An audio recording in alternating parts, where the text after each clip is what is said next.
الفيديو ده يحزن قوي يا جدعان، اقسم بالله. كابتن انت جيت ليه هنا؟ جاي ليه عشان تعيبه؟ تاريخك تاريخك تاريخك تاريخك يا كابتن، تاريخك حرام عليك، تاريخك حرام عليك يا كابتن.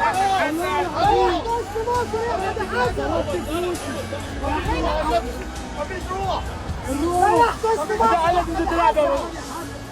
ده كان منظر عتاب الجماهير المصرية للعميد أحمد حسن، أرجل من لبس تيشيرت منتخب مصر عبر التاريخ. الجمهور كان بيقول لأحمد حسن أنت جيت ليه؟ أنت ضيعت تاريخك. بصراحة دي حقيقة، واحد زي أحمد حسن رفع لوحده 3 أفريقيا، واحد زي أحمد حسن لما اتكلف بمهمة تقضي عليه حرفيا. اللي زي أحمد حسن من الأسباب الرئيسية اللي خلت الجيل كامل يتعلق بمنتخب مصر. كان سبب رئيسي ليا أنا شخصيا بعد أبو تريكة إن أحب النادي الأهلي أو منتخب مصر. أنا لو زعلان فعلا على اللي حصل في منتخب مصر في كأس العرب، فكل زعل إن الراجل ده بتاريخه الكبير شارك في الفضيحة دي.